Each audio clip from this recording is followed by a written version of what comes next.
Senhor presidente, senhoras senadores, senhores senadores, ouvintes da Rádio Senado, telespectadores da TV Senado. Venho a esta tribuna relembrar um dos episódios mais marcantes da história recente da América Latina, os 40 anos do golpe militar no Chile e da morte de um dos maiores ícones da esquerda latino-americana, o eterno presidente Salvador Allende. Aquele fatídico 11 de setembro de 1973 jamais poderá ser esquecido pela esquerda latina e mundial, quando um violento golpe perpetrado pelos militares derrubou uma das primeiras experiências eleitorais de socialismo no mundo, a chamada Via Chilena ao Socialismo, e o presidente Allende, conduzindo ao poder um dos mais sangrentos ditadores que o continente conheceu, Augusto Pinochet. O golpe interrompeu um rico processo de mudanças estruturais que o país vinha atravessando desde que Allende, da Unidade Popular, foi eleito democraticamente em 1970. Em um contexto de uma profunda crise, a Unidade Popular iniciou o processo de transição eleitoral e gradual ao socialismo. Em apenas 3 anos de mandato, reformas contundentes foram realizadas no país. Medidas importantes foram tomadas, dentre as quais mencionam a nacionalização de setores estratégicos da economia, com destaque para a transferência do controle das minas de carvão, de cobre e dos serviços de telefonia da iniciativa privada para o Estado, do aumento de salários dos trabalhadores, dentre diversas outras. Esse período gerou profundas transformações na sociedade chilena, com participação efetiva da classe trabalhadora e do campesinato. Em resposta às tentativas de paralisação do país, de sabotagens na produção por parte da elite oposicionista, o operariado urbano e rural promoveu um enorme processo de mobilização e ocupação de usinas, fábricas e latifúndios.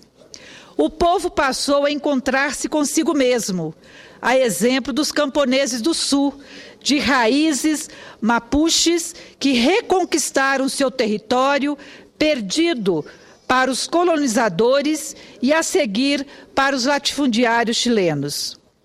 Na cidade não foi diferente, com os sem-teto ocupando terrenos urbanos para construir suas moradias, assim como os trabalhadores que dirigiam coletivamente a produção de fábricas fechadas ou sabotadas pelos proprietários, o que levou ao surgimento de conselhos operários em diversas fábricas ocupadas em todo o território.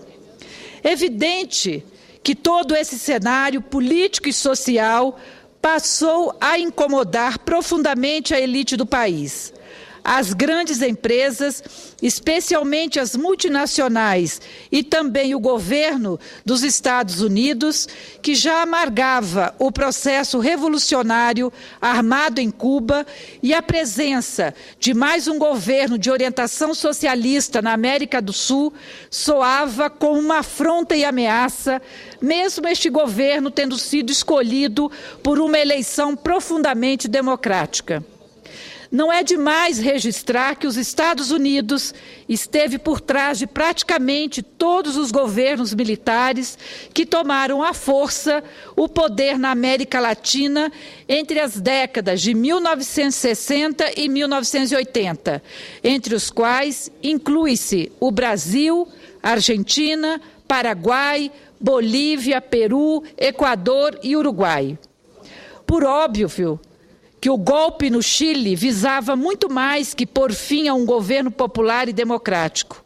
A violência e a repressão foi necessária para sufocar e esmagar a autonomia que, pouco a pouco, vinha sendo conquistada pelos trabalhadores diante de uma sociedade historicamente injusta e desigual. Muito mais que derrubar Allende, o golpe significou a destruição de uma belíssima experiência popular vivida de maneira intensa durante o governo da Unidade Popular, que não poderia, em hipótese alguma, se alastrar para outras nações do nosso continente. O caminho aberto pela repressão e pela arbitrária violência cometida contra todos aqueles que ousavam se levantar contra o regime ditatorial de Pinochet pavimentou a primeira experiência de organização social neoliberal na América Latina. O Chile passou a ser o principal laboratório do modelo neoliberal no continente. A cartilha neoliberal passou a ser seguida à risca. O Estado foi violentamente desmontado, milhares de funcionários demitidos. Os preços voltaram a ficar à total mercê do mercado. As empresas estatais privatizadas. A saúde e a educação foram entregues à iniciativa privada, orientada pela lógica do lucro e da acumulação do capital. Mundializou-se a economia, rebaixando as barreiras aduaneiras, com setores estratégicos da economia chilena sendo ocupadas por grandes conglomerados internacionais, impactando de forma negativa milhares de pequenas, médias e grandes indústrias que vieram a fechar. Milhares ficaram desempregados e a classe trabalhadora diminuiu expressivamente. A mundialização e a desregulamentação da economia tornou o Chile o paraíso dos capitais, que investiram sobretudo em commodities e na produção agroindustrial voltada para o mercado externo.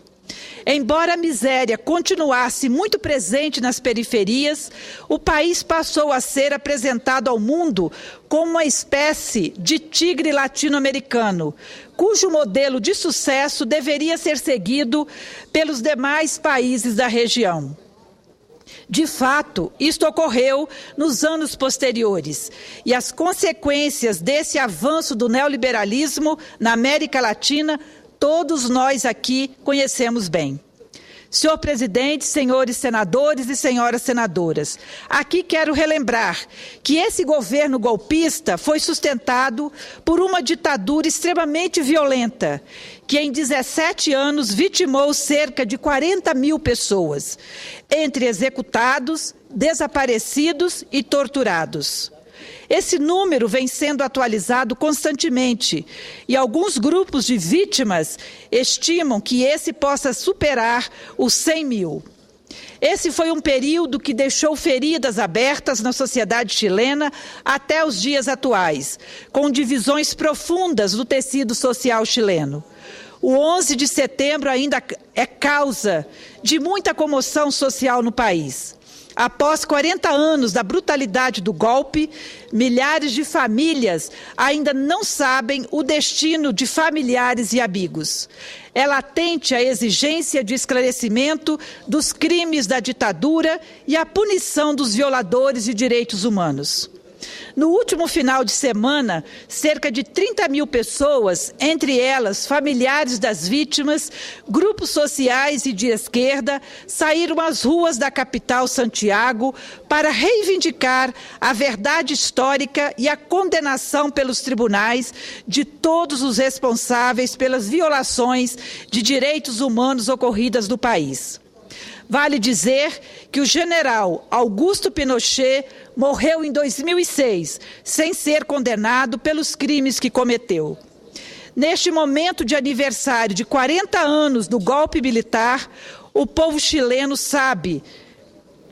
O povo chileno também está vivenciando uma intensa campanha eleitoral à presidência da República, que terá o seu primeiro turno em novembro próximo.